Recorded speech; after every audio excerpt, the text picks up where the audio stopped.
Hello, friends. Salutations mes amis. Aujourd'hui nous allons considérer une question profonde. Qui est Dieu? Pour ceux qui ne se fient qu'à la sagesse humaine, Dieu est un mystère, simplement une idée qu'ils contestent. Cependant, Dieu dans son amour et sa compassion se révèle gracieusement à ceux qui, à travers les yeux de la foi, sont prêts à voir. Dieu se révèle de deux manières principales. La première est la création.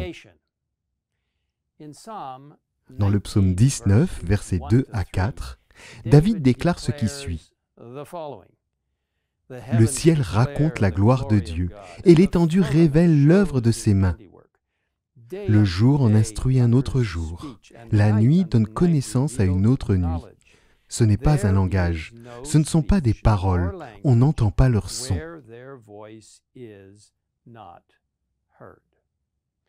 Pour ceux qui sont prêts à voir, la main du Créateur est visible dans toute la nature.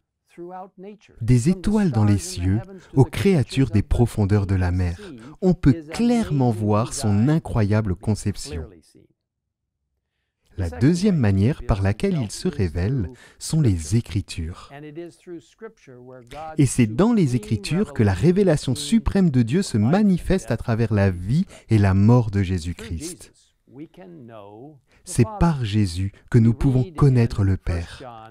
Dans 1 Jean 5, verset 20, nous lisons « Nous savons aussi que le Fils de Dieu est venu et nous a donné l'intelligence pour connaître le vrai Dieu. » Et Jésus lui-même a dit « Or, la vie éternelle, c'est qu'ils te connaissent, toi, le seul vrai Dieu, et celui que tu as envoyé, Jésus-Christ. »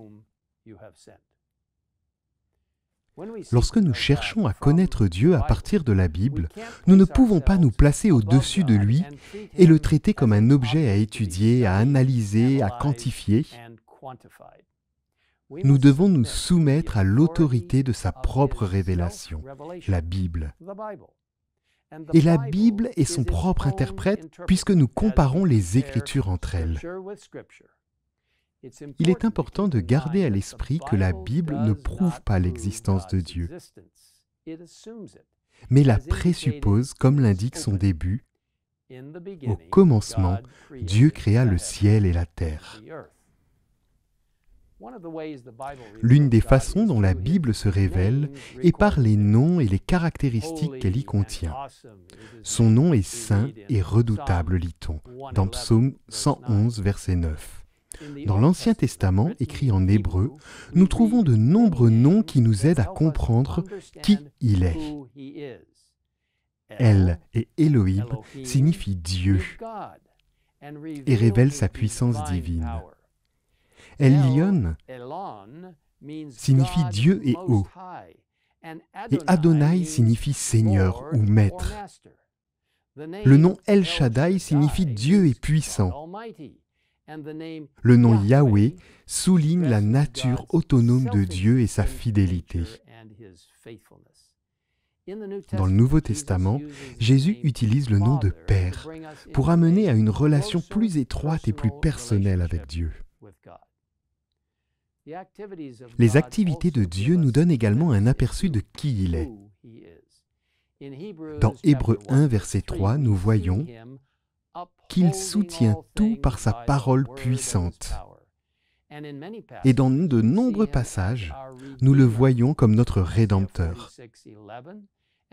Ésaïe 46, verset 11 et Jérémie 29, verset 11 nous rappellent que Dieu fait des plans et selon Ésaïe 46, 10, il déclare dès le début ce qui doit arriver.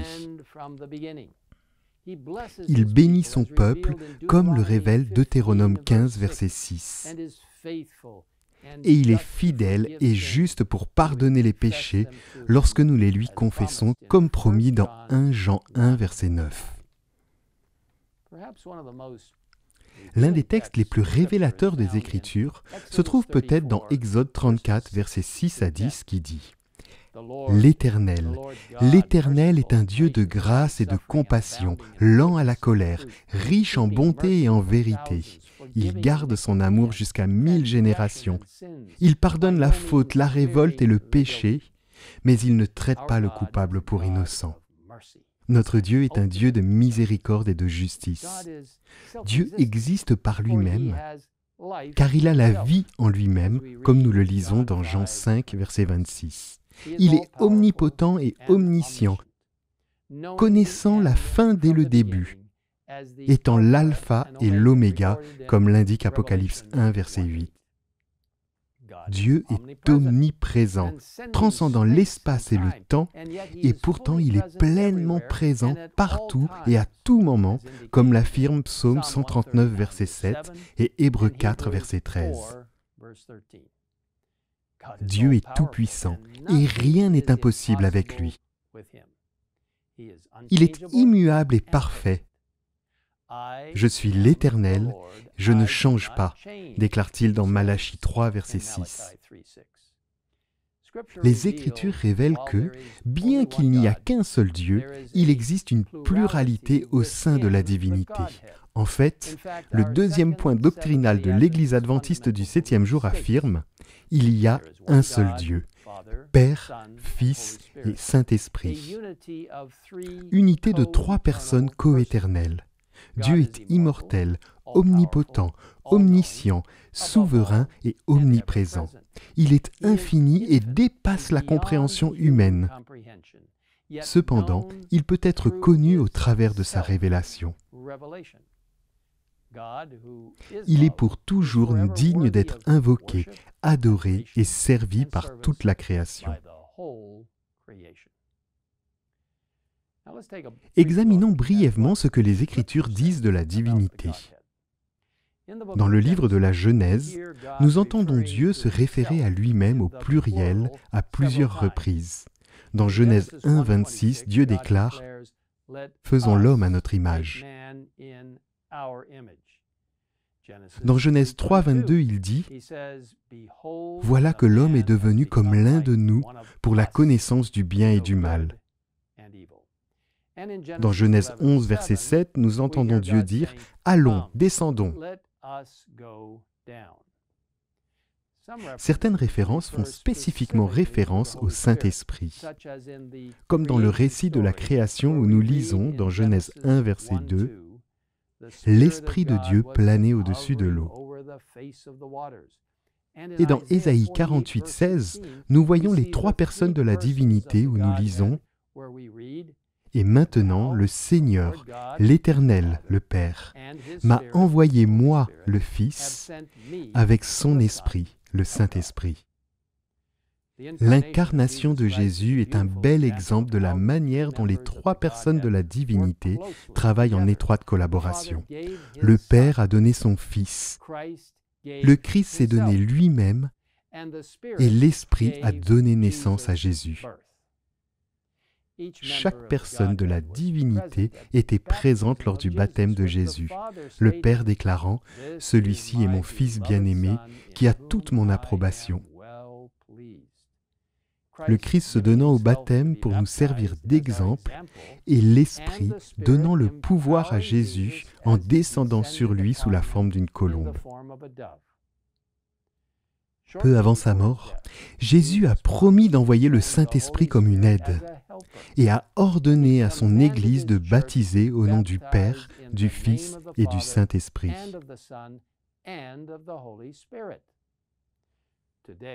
Aujourd'hui, le Père et le Fils nous rejoignent par l'intermédiaire du Saint-Esprit. Jésus a dit « Quand sera venu le défenseur que je vous enverrai de la part du Père, il rendra témoignage de moi. » Et dans 2 Corinthiens 13, verset 13, nous trouvons cette belle bénédiction. Que la grâce du Seigneur Jésus-Christ, l'amour de Dieu et la communion du Saint-Esprit soient avec vous tous.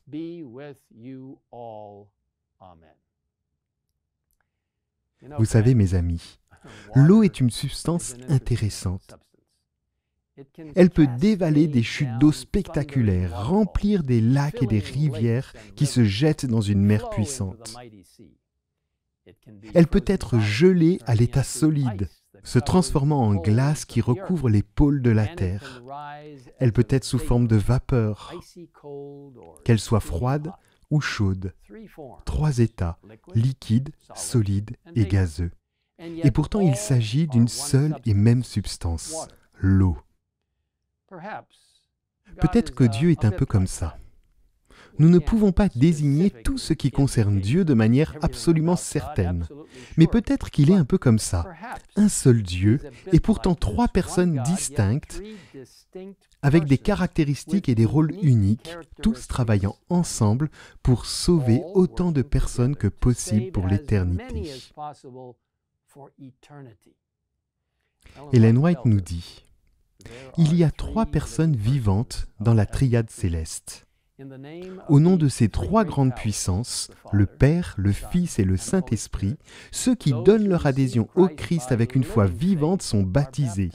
Et ces 3 puissances coopéreront avec les sujets obéissants du Roi céleste, dans leur effort pour vivre la vie nouvelle en Christ. » Quelle belle promesse! Si vous souhaitez en savoir plus sur qui est Dieu, vous trouverez de nombreuses ressources utiles sur adventist.org/beliefs. Quel réconfort de savoir qu'il y a vraiment un Dieu dans le ciel qui nous aime, qui est mort pour nous, qui nous réconforte et nous guide, et qui, un jour très proche, reviendra pour nous emmener vivre pour toujours avec lui. Remercions-le ensemble.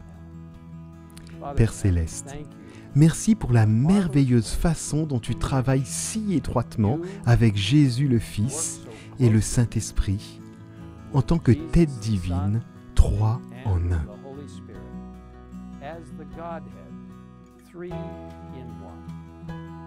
C'est un concept que nous ne pouvons pas comprendre. C'est au-delà de notre compréhension, mais nous l'acceptons par la foi. Et nous te remercions pour cette merveilleuse opportunité de te permettre de vivre dans nos cœurs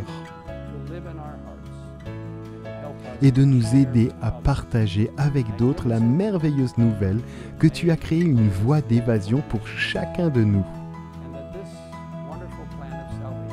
Et que ce merveilleux plan du salut a été prévu par le Père, le Fils et le Saint-Esprit avant même la création de ce monde.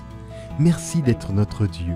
Nous te demandons tout cela au nom puissant et merveilleux de notre Sauveur, Jésus-Christ. Amen. Of our Savior, Jesus Christ. Amen.